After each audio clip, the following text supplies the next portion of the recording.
CK ulti is cooling down, and Broodmother is not really the best hero for like rotating into a fight. No. But intelligently so, I think Bulldog came anyway. And if he hadn't come, then maybe that snowballs into a much bigger fight for EG. But because he comes, despite the fact that he's a Broodmother, it makes all the difference. It turns the fight around, and Alliance come out on top still. That's the window we're going to probably see for the rest of the game. When CK ulti's down, when DP ulti's down, that's when EG will always go for players. I mean, a lot kind of rests on Arte's shoulders as well. We saw that he did survive, so he did manage to get a fair bit out of the fight. He's now on 2k gold, which I imagine he's still working towards the Radiance. He's just sitting on the minus and 2k. What's on the bay at the moment? Let's have a look. Can't see the bear. Yeah, we need to actually see the bear. Give us the bear. It's just the minus. No, it hasn't got the phase boost yet. We'll get the script next time. 10-6 at the moment for the side of Alliance. As he says, still with the edge. The Brood pick as well in the draft. Do you think that was something that caught EG a little bit off guard this game?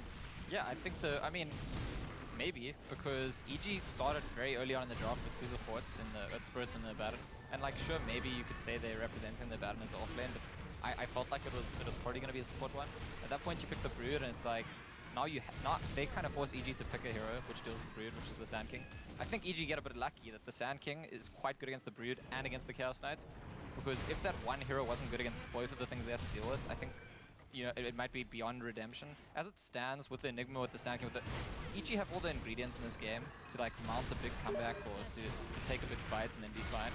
So again, there's pressure on Alliance to make sure that they don't make those mistakes, because EG is a team that we absolutely trust to punish mistakes. EG now, with that Blink Dagger on Sumail, they're going to look to punish the side of Alliance somehow. They smoke up. Let's see what we can do in terms of catching. Mid lane is the Disruptor and the Death Prophet. Somehow TZ up top, and in fact, for CK and I in the neighborhood up there. And everyone's got ultis now on Alliance, so yeah. This is not that window. This is dangerous for EG. They could catch S4 maybe.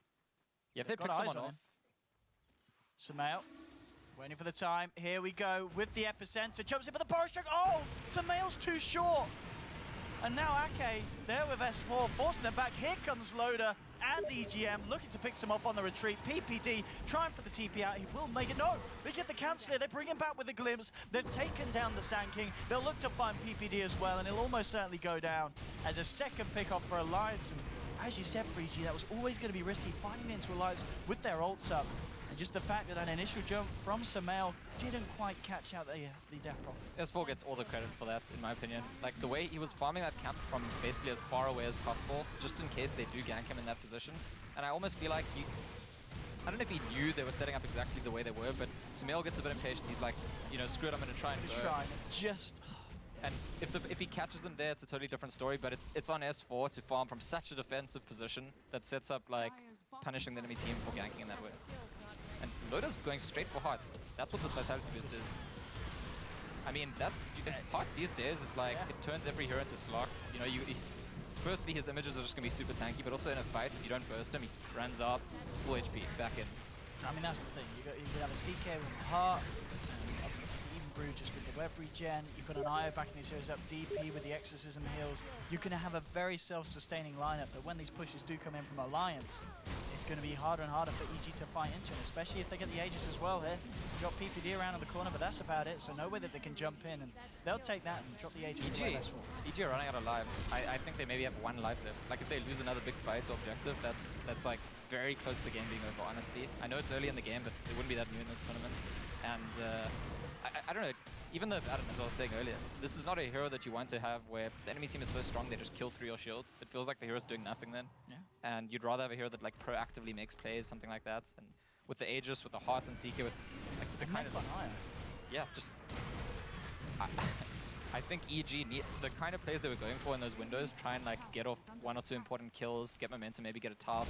That is what they need to do, but they have to be successful in that sometime in the near future. They are running out of time. Top lane Fear is there, hiding in the sideline, so you will have eyes on him. RTZ around as well. He did pick up the relic. He's not quite got the money to finish off the Radiance, I believe, still working on the recipe. S4's got back up here, so it's going to be wise if EG don't try and make a move. Looks like Fear's just going to keep himself hidden there, and silent on the sidelines. RTZ as well, going into the tree line. Looks like S4 Trying to work on the bear. Savage draws out and Ante's with the straight TP away from the action. Will get himself out. I think they're waiting for Loader to finish Heart, which is right on the way, a couple 100 gold. And then I expect Alliance to just go for all the tier 2s, maybe even tier 3s. Because they'll have a DP Aegis, they'll have a CK with the Heart, plus the IO. They're just not going to be killable. They're going to be like forced down all this time. I mean, yeah, the ultimate with the illusions which has got Heart. At this point in the game, it's good luck trying to deal with them. Universe is getting run on here. Look at the silence onto 2. Loader coming in here with the help of EGM, and Universe is going to be the first to get taken down. PPD looking for the TP out on the sideline, and he will make it out here. Yeah, it's just Universe falling, but he's down for 40 seconds, and he is quite a key component of trying to stop a push if Alliance do get it on now. Yeah, on the other side of the screen, I saw that Fear managed to actually silence the IO and the Chaos Knights, so they didn't even take part in that kill at all, even though they really turned up and were like, all right. Yeah. So, I mean, it says something that you relocate in, you don't even have to do anything and succeed in what you're relocating in for anyway. The exorcism tier 2, but he's been a bit of a predicament here. BBT's hanging about, but he's just going to have to watch it fall here from the safety. Temporarily. Safety on his base. Okay. They could potentially he's got a pull him glimpse set back. up and he will use it here. And PPD dancing around outside his base. So Alliance jumps straight in. There's your epicenter. Onto S4 and Bulldog. Fear rolling in as well. Universe looking for the potential to find a good black hole, and he'll drop it. Catches S4 and Bulldog, but it will get cancelled straight away. The static storm getting laid down. PPD moving off to the sideline. Does get an Aphotic shield off. He'll keep himself alive for the time being, but already they've lost Samael. They've lost Universe. PPD getting glimpsed back. A third kill for Alliance. This could actually be the game. Like, the DP's even still got Aegis, right? Death Rocket still with Aegis. Loader. There's tankies. They've got the end, they've got the mech. Yeah, they may be dealt enough damage that the Alliance need to go back. No, they're hanging around. I mean, stick there. That heart regen, Wisp just takes... Oh, he takes Ake back. That's cute. Heal up, we're going to push. Ake. When EG respawn, they don't have their ultis anyway. So, I mean, they're going to try and mount one last defense, but if they couldn't do it with their ultis, are they going to do it without them? In comes the bear. The Radiance Mischance doing a bit for him. Get the stun from the spread out to the two of them, and now the team is back. Samael with the burst strike onto Bulldog. He's trapped under the tower. Just come out, get himself away. The bear chasing down with the Radiance. Bulldog will go down. So EG finding one here on the defense. Party ring here from Ake, holding them back. Stun catches the disruptor there. Nice kick from Fear. Follow up burst strike. The silence for as well. Ake going to be the second kill here. So EG do manage to defend. They do take two heroes down. Tier 3 taking a significant amount of damage, but it is still on the board. The mistake in my analysis is I'm thinking like EG failed to defend with their ultis, so they can't defend without them, but actually it's also Alliance who didn't have their ultis, and Alliance's ultis are more important than EG's ones, so EG recognized DP ultis down, CK ultis down, suddenly we can go, it's the window we talked about earlier. So that's the thing for Alliance to pay attention to for the rest of the game. I think they're in an absolutely commanding position, but they need to not get punished when those ultis are down. Still a 10k lead here as we can see for Alliance, which as we've been saying, very easy to have at 24 minutes in. EG certainly showing us that they can pack a punch, they are going to fight back, they will hold the ground, they'll have the momentum quite easily with their lineup to get a very strong push going down lane as well themselves. It's actually such an interesting dynamic now because you can see that EG know whenever CK and DP ulti are down, we're going to get everything we can off the map. We're going to win a fight, we're going to take a tower, and Alliance know that when those ultis are up, there's like a 90% chance they're winning the fights. So it's very much about what happens in those windows.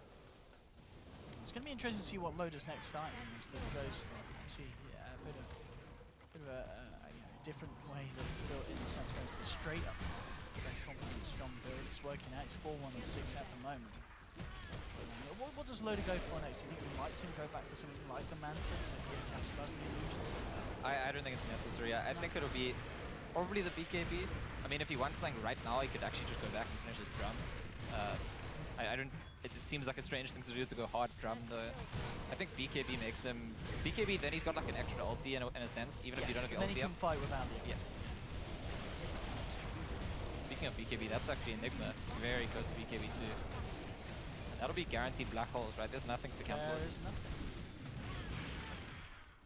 Doesn't have the blink or the force, but if he gets in after the Sand King blink stun, nice black hole with BKB, that could be good. Yeah, Universe, we can see some spectacular stuff come out from them, and as you said, they've been playing it a bit, they have a lot of confidence in their hero, and Universe himself is a very strong player. So yeah, having a BKB, you've got to be scared if you're Alliance, because Universe is going to be there every time that you're in position.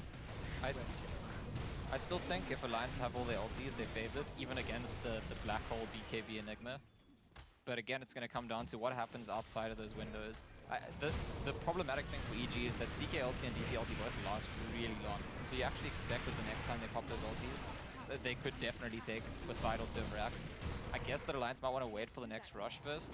But the rush pit could actually be, that could be the undoing. If you look at the lineup for EG, if that's where Alliance is going to go and if EG catch them out, I think that's a potential opening for EG to get a very big fight. Alliance now with the full fire again, looking to try and break the base. As you said, they've at that point got all the ults online. They know that they've got a very good chance of taking a fight and take the tier 3 down. Yeah, I think it makes sense to not wait for Rush, precisely because Rush is actually a good position for EG to fight. But they're still not quite committing their ultis either. In onto the Rax Exorcism coming out, Loader straight away with the ultimate. And this should be potentially the mid-Rax. It doesn't look like he's going to be able to target. They've got the Savage Roar to send the illusions packing. And actually with that, he's going to try and keep them alive, so pulls them away, so the Rax will be out alive for the time being. EG wanting to wait until that Exorcism has finished. PPD moving and he's going to soak up the damage, heal himself back up with borrowed time. It's easy, send the bear. They're gonna get Root, chased he gets now. the first hit. Root, Borrow Strike to follow for as well. Static Storm has been laid down and EGM is there, keeping S4 alive. We'll take him out. EGM there with the save, bringing S4 back to base. Al Bulldog's just sitting there. He says, all right, I'll pick up the melee racks. And now he's trying to fight. He turns towards Veer, trying to go for it. Phonic shield's out. Veer rolls back and Bulldog gets punished. He tries to go for the play, doesn't get it. Now Samael straight up. BM epicenter onto EGM. EGM walks it off though. Tethers across to Ake. Ake with the TP out. EGM is going to get caught. So they do lose the IO and the Spider. That's, I mean, well, it looks like Loda is actually going for Manta, but that's a good fight for EG. That's like, in the position they're in, I think it's really good. Both the ultis were used, they only lost one Rax, they got a couple of kills. And I think Alliance maybe a little bit hesitant, like they looked indecisive to me. They poked their heads in, wanted to get the Rax without risking anything. And not, you know, fair enough. If they take the risk, if they commit and they all die, that's terrible. But the way they do it, they end up getting punished for the indecision all the same. And now I'm looking back towards that rush pit. I mean, I'm looking to when do CK and DPF ulti again, but also can they get the rush? Because Alliance would love nothing more than to have an Aegis again. Yeah. And then they can actually just go for it. Because then they can tell that. Because then in that situation, you don't have to necessarily rescue the S4, take him right out the fight, sacrifice the IO. Yeah. And extra life could be what Alliance need to make that final job. But EG is certainly bringing this one back in some form. Now you've got Artesia at the top of the network. You know, we already know from the games that we've seen, from the amount of Lone Druid that's being played, this hero can be absolutely terrifying in the last portions of the game. Potentially 12 slotted, you can push down lanes incredibly fast. One good fight and suddenly this man with the battle cry, extra 100 and whatever it is, some ridiculous amount of damage, chomping away at your towers, 150 bonus, it's, yeah. It must be so frustrating playing against EG because you get into this position where you're like, on paper you're so far ahead of them, they shouldn't be able to deal with you, but every time you give them like an inch, they just take a mile. And EG taking everything they can, recognizing when they have windows, when they can win a fight, when they can chase, when they can even get towers, and trying to, you know, slowly but surely fight their way back into this game. Just that kind of last threat of Universe is back on. You saw in that last fight, the fact that you can get 2 kills, but you need to use it. Time Loader, look to push down on the bonnet. He's got the backup of Bulldog, DGN. Starting to catch up, close that gap, clear up some rejectors themselves. Very eyes at the top tower. It's just on the bear walk away at it. More money here for them. Just the tier 2 on the top on the left side of the Alliance. Final tier 2 for EG is going to be defended. Our team with the TP and looks like Alliance are already back. And I wonder if Loda now might be regretting rushing a heart because the way he built up, I just feel like his thinking was, I'm going to get the hearts at a good timing, we're going to push and they can't do anything. But if the push is not just, if they're not just like freely getting Raxes, then maybe he'd rather have built up in a way that's more appropriate for fighting with the drum, with the BKB. Because now he gets into this awkward position whenever they get to the enemy base. Do I send just the illusions in? Can I walk close? You could definitely see the logic of the heart pickup, but... Oh, EGM coming out on his own here. Samael and Fear jump straight in onto the IO and the EGM's down. Getting a little bit too greedy, coming a little bit too far away from this master. So he's not even able to tell. that is Mantis Star complete on Loader? I think it is. Okay, so even more images, so that works with the approach of like don't send your main and just send lots of illusions in. But again, my concern about that kind of approach, if Alliance's approach to ending the game is going to be like every time we use our ultis, we just like sort of poke at their axes from far away. I think each time they can get punished a bit by bit by bit, and eventually EG can just catch up. We'll see.